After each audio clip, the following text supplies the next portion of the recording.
I want you to think about your social media feed for just a second. How many videos do you scroll past where people are showing off something that they're amazing at? Maybe it's a crazy trick or a talent or even just a funny moment that they had in their life. For us, it's entertaining, but it also raises a question for us. How did they even discover that they were good at that?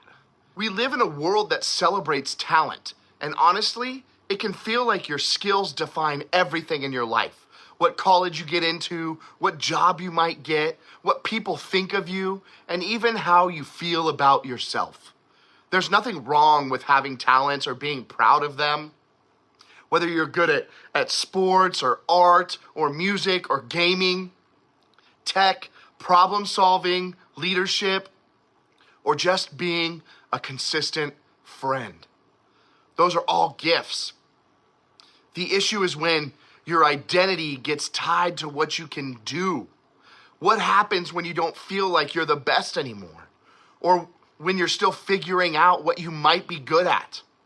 If your identity is based entirely on your talent, you'll always feel like you have something to prove, or you'll feel like you have something to lose. But that's not how God sees you. In a letter to the Ephesians, Paul wrote this: "For we are God's masterpiece. He has created us anew in Christ Jesus, so we can do the good things He planned for us long ago."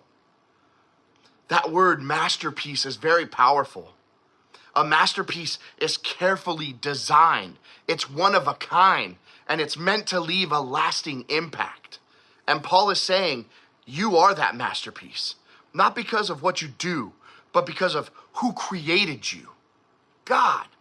Yes, God gave you gifts, passions, and talents, but they're not what define you. They're not your identity. You were made on purpose with value ever before you performed or achieved anything in your life.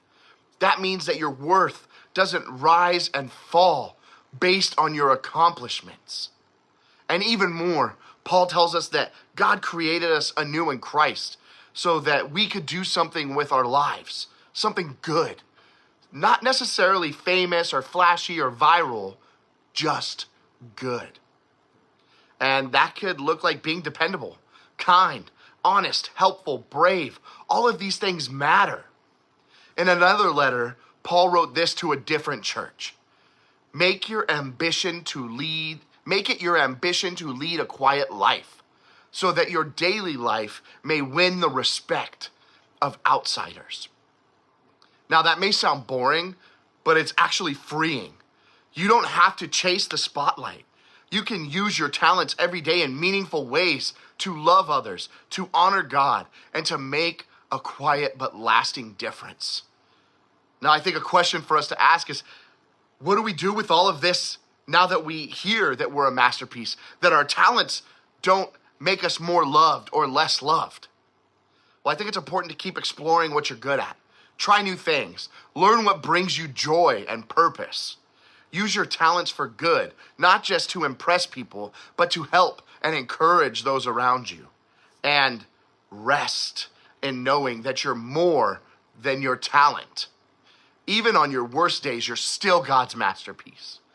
How would your life truly change if you honestly believed that you were His masterpiece, just as you are? I look forward to seeing you all next week.